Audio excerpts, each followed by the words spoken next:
অযোধ্যার পর এবার মুর্শিদাবাদের মাটিতে রাম মন্দির প্রতিষ্ঠার ভিত্তিপ্রস্তর স্থাপন ও ভূমি পূজন হলো সাগরদিঘির অলঙ্কার গ্রামে। অযোধ্যার রাম মন্দির প্রতিষ্ঠার 1 বছর পূর্তির দিনেই বুধবার পূজার্চনার মাধ্যমে এই অনুষ্ঠান সম্পন্ন হয়। রাম মন্দির স্থাপনে গ্রামবাসী প্রশান্ত মণ্ডল এই জমি দান করেছেন। এদিন উপস্থিত ছিলেন বঙ্গীয় রাম সেবক পরিষদ চ্যারিটেবল ট্রাস্টের অধ্যক্ষ অম্বিকানন্দ মহারাজ সহ অন্যান্যরা। গ্রামে রাম মন্দির প্রতিষ্ঠাকে কেন্দ্র করে গ্রামবাসীদের উৎসাহ ছিল চোখে পড়ার মতো। মানসিক স্বাস্থ্যের জন্য সবার আগে যে নামটি মনে ভেসে ওঠে, সুস্থ মনের ঠিকানা মনোবীক্ষণ। যোগাযোগ নাম্বার 7477799516।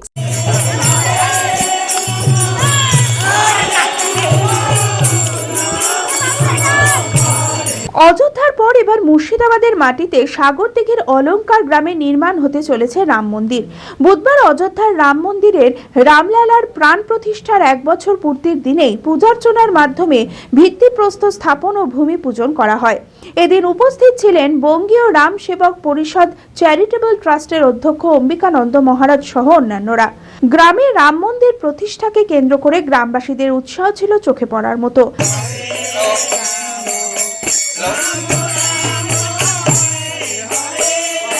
রাম মন্দির স্থাপনে গ্রামবাসী প্রাক্তন ভারতীয় সেনা জওয়ান প্রশান্ত মণ্ডল নিজের প্রায় 11 শতক জমি দান করেছেন।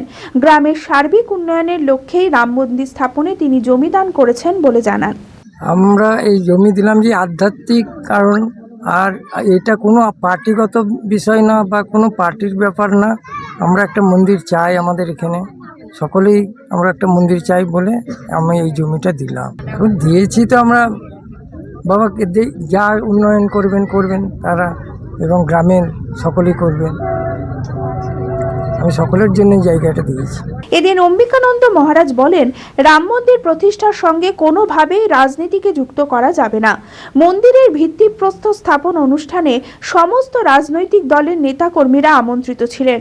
শুধুমাত্র মন্দির প্রতিষ্ঠা নয়, এই প্রত্যন্ত এলাকার রাস্তাঘাট থেকে শুরু করে বিদ্যালয়, ছাত্রাবাস ও গ্রামবাসীদের আর্থসামাজিক উন্নয়নই মূল লক্ষ্য হবে। এবং এই জমি থেকে আমরা আস্তে আস্তে ভগবান শ্রী রামচন্দ্রের একদম সুন্দর ভব্য মন্দির আমরা এখানে নির্মাণের কাজ আজ থেকে শুরু করছি। এখানে শুধু মন্দির মানেই শুধুমাত্র একটা মন্দির বা শুধুমাত্র উপাসনালয় বা পুজো অর্চনা নয়। আমরা এখানে শুধু মন্দিরের সাথে সাথে আর্ত নিরন্ন মানুষের মুখে অন্ন তুলে দেওয়া থেকে শুরু করে এই মুর্শিদাবাদ আপনারা জানেন ভাঙন কবলিত, বন্যা কবলিত, বন্যা পীড়িত এলাকা। সেখানেও রামসেবক চ্যারিটেবল ট্রাস্ট তারা মানুষের পাশে দাঁড়াবে। এছাড়াও এখানে আমি আসার পথে দেখেছি এখানকার রাস্তাঘাট অত্যন্ত অনুন্নত। এখানকার মানুষের কাছে সঠিক পানীয় জল পরিষেবা পৌঁছয় না, অনেক কষ্ট করে মানুষকে থাকতে হয় এখানে। স্ট্রিট লাইট গুলো সেইভাবে এখানকার প্রশাসন আমি জানি না কেন দেননি তারা। তো এখানে এই মন্দিরের নির্মাণের সাথে সাথে এই এলাকার একটা আর্থসামাজিক পরিকাঠামো পরিবেশ পরিবর্তন হবে বলে আমি আশাবাদী।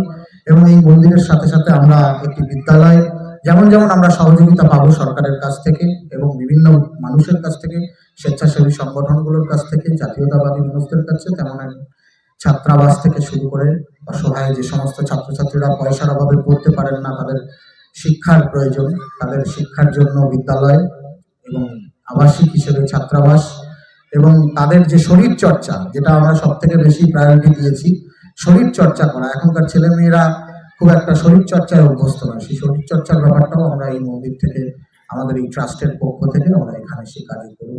এবং যেমন পরিস্থিতি, পরিবেশ এবং জমি এবং আগামী দিনে যেভাবে আমরা পেতে থাকবো, যেমন আমার কাছে এখানে আসার পর আমরা জানতে পেরেছি যে এই যে জমিটি, অর্থাৎ এই 11 শতক যে জায়গা, সেই 11 শতক জায়গার পেছনে একটি 16 শতক জায়গা আছে যেটি মা সরস্বতীর নামে, সেটিও মণ্ডল পরিবারের জমি। তারা বলেছেন যে এই 16 শতক জায়গাটিও যদি মা সরস্বতীর যে জায়গা, সেটিও তারা রাম মন্দির ট্রাস্টকে তুলে দেবো। আমরাও বলেছি যে ওইখানেই আমরা মা সরস্বতীরও একটি মন্দির তৈরি করে দেবো, এবং তার পেছনেও আরো একটা বৃহত্তর জায়গা রয়েছে। সব মিলিয়ে মিশিয়ে এই মুহূর্তে আমাদের কাছে যা অ্যামাউন্ট আছে, প্রায় 2 বিঘের কাছাকাছি, 1.5 থেকে 2 বিঘের কাছাকাছি জমি আমরা পাচ্ছি। এবং যেমন এলাকাবাসীরা তারা এই রাম মন্দিরের উন্নয়নের কাজে তারা সহযোগিতা করবেন, সেভাবে আমরা এগিয়ে যাব।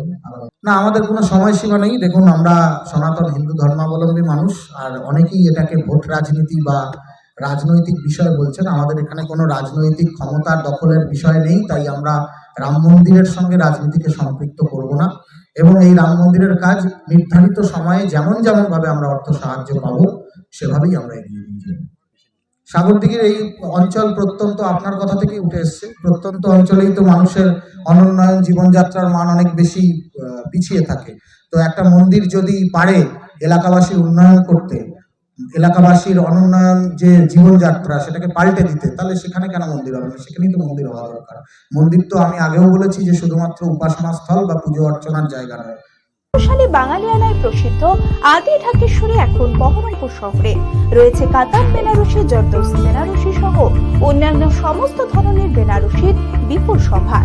এছাড়া Swarnachuri, Baluchari, south Indian Kanjeevaram, chiffon, বাংলার তাঁত, জামদানি, লেহেঙ্গা, ছেলেদের পাঞ্জাবের অফুরন্ত সম্ভার নিয়ে হাজির আদি ঢাকেশ্বরী। তাই আর দেরি না করে আপনার মনের মতো পছন্দের কেনাকাটায় আজই চলে আসুন আমাদের প্রতিষ্ঠানে। আমাদের ঠিকানা 168/1/A রবীন্দ্রনাথ ঠাকুর রোড, লালদিঘি, বহরমপুর, মুর্শিদাবাদ। যোগাযোগ নাম্বার 9933104335।